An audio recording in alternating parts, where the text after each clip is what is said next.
If you want to be put on to 4 great Mandarin shows on Netflix, keep watching, because that's the only way you're gonna find out what they are.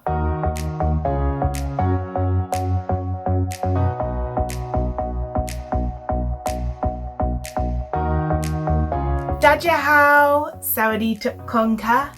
Hello everyone and welcome back to my channel. Before we get started, smash that subscribe button, hit the like, hit the share, send some love in the comments, tell some friends, tell some families. Let's get started. So in today's video, I'm going through my top 4 recommendations for Mandarin shows / films on Netflix.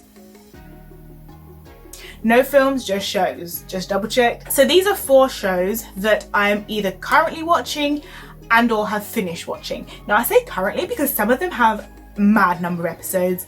Before we get started, put in the comments what you're currently watching on Netflix in either Mandarin or one of your chosen target languages. Number 1, The Rise of Phoenixes. This show is a typical period drama Chinese drama. I love it. I haven't finished it. Let me tell you why. 70 episodes. Yep, 70. I know. This is a sneaky drama, okay? It is a sneaky drama. It is about power. It is a game of chess, and it might as well be wizard chess at the sneakiness going on here, okay? Because you have a main character who pretends to be stupid when really genius, okay? Genius out in these streets. So I don't want to give too much of the plot away, but it is, as I can say, it's a typical Chinese period drama. So I'm talking about the beautiful clothes, the beautiful architecture that you sort of imagine with those period dramas, and the storyline is your typical sort of power hungry, who's going to be ruler, who deserves to be ruler, what led to that person being in charge, war, fighting, love, all of it is in this show. So I highly recommend it. It's really good for listening practice. You get to hear some of these sort of words that you might not necessarily hear in more modern shows, which I quite like. For example, you're not really going to be hearing ruler or emperor or those sort of terms used in a 21st century drama. It's not happening. My second one is courtesy of Taiwan, and it is called Two Fathers. I really like this. It's a typical slapstick comedy. This is, again, a lot of episodes, 70 episodes, but it's really, I think, good for beginners because, as I said, I'm not an advanced learner, I'm intermediate at the moment, and I find it really sort of, when I was first starting Chinese, this is one of the things I watched, and even then I was able to pick up stuff. The synopsis of what it's about is you have these 2 guys who were seeing the same woman. She fell pregnant, had a baby. She didn't sort of disclose who the father was. So they raised this child as theirs. And so it's sort of a comedy in terms of when people see them together, they think they're a gay couple, but they're not. So they play off of that. And it is really sort of lighthearted. It kind of reminds me of an Asian version of, what is it? It was 3 Men and a Baby, which was the American film. I love that film. So good. But yeah, so it reminds you of that. My third one is one that I have just finished. I'm like, I loved it. It was so good. It is again courtesy of Taiwan. Thank you, Taiwan. And it is called Triad Princess. It was so good. This one is 6 episodes, so nice, short and sweet. So the synopsis for this one is the woman, the main lead, is the daughter of a triad boss. He wants her to get married to the son of another triad gang, and she doesn't want to. So she goes and says, well, no. And she's like, adios, amigos. Well, she didn't say adios, amigos. Zaijian. And then she goes and decides she's going to get with her celebrity crush. Now, if that isn't goals, I don't know what is. So if you ever see me, like, I'm going off to get my celebrity crush, okay? That's who I'm gonna get married to. I'm just gonna follow her lead and be like, this is a thing and it's happening. Deal with it. So that's basically it. And again, it is a comedy, but then you have the drama and the fighting because it's a triad but it's not like a serious drama of actual triads. It's more of a comedy side version to it. And the main male lead is Jasper. Is it Jasper Leo? I think. But I'm including his picture because he was in Together, which on side note, Together, Netflix, so good. Oh my gosh. Recommended it. Absolutely crying in laughter. Check that out. You know what? I'm going to add that on the list because that's going to be joining on this. We've now got 5 shows. We've now got 5 shows. Together, Jasper and is it seung-gi, who's the Korean actor, very famous. I'll include a picture.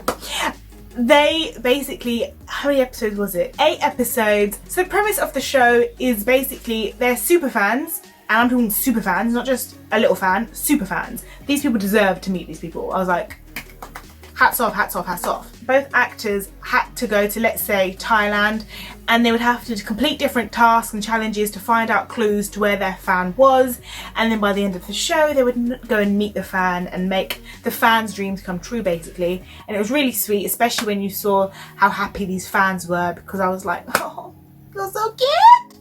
I loved it all. And the reason why it was so funny is because neither of them speak each other's language fluently, and they both have a sort of basic understanding of English. So therefore, when they were communicating, it was either in sort of very, very basic Korean / Mandarin, or it was sort of basic English.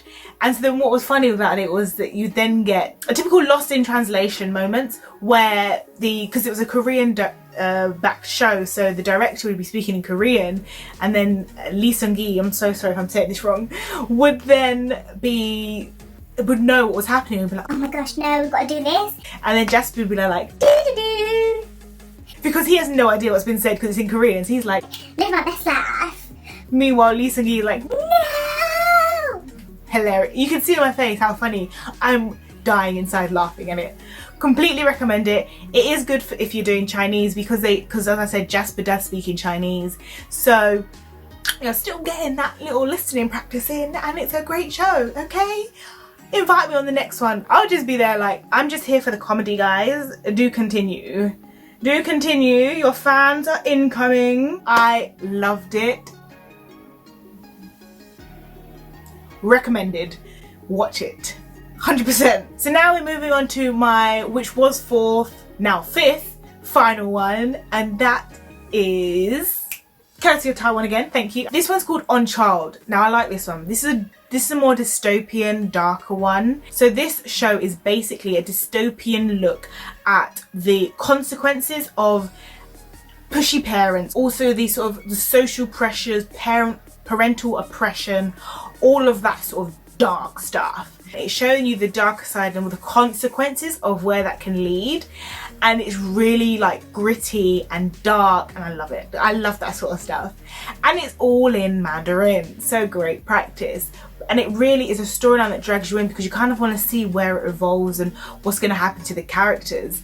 So I highly recommend that if you're looking for a sort of a less light-hearted show and you want something that's darker, grittier, and dystopia. I love it. It's great. If you've seen Black Mirror, then it's that but Asian. So that's all you need to know about it. Okay, that's all you need to know. So to summarize, we've got The Rise of Phoenixes, Two Fathers, we have Triad Princess, we have a bonus of Together, and we have On Children.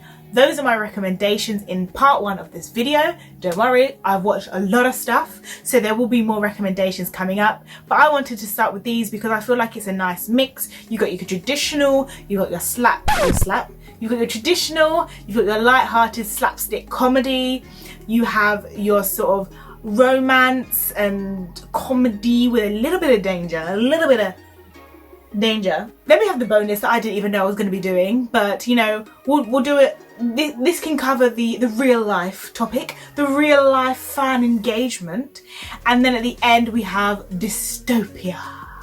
Although we're kind of living in a dystopia right now, so, but there we are. So those are my recommendations. Drop down below. What are you watching on Netflix? Share your recommendations. Have you seen any of these? Have you seen Together? Did you like it? Let us know down below. We are always looking to sort of share ideas. Hit the subscribe button like I've already said. Like, share, tell your friends, tell your family. As always, have a blessed day, and until next time, zaijian, sawadee ka. Goodbye everyone.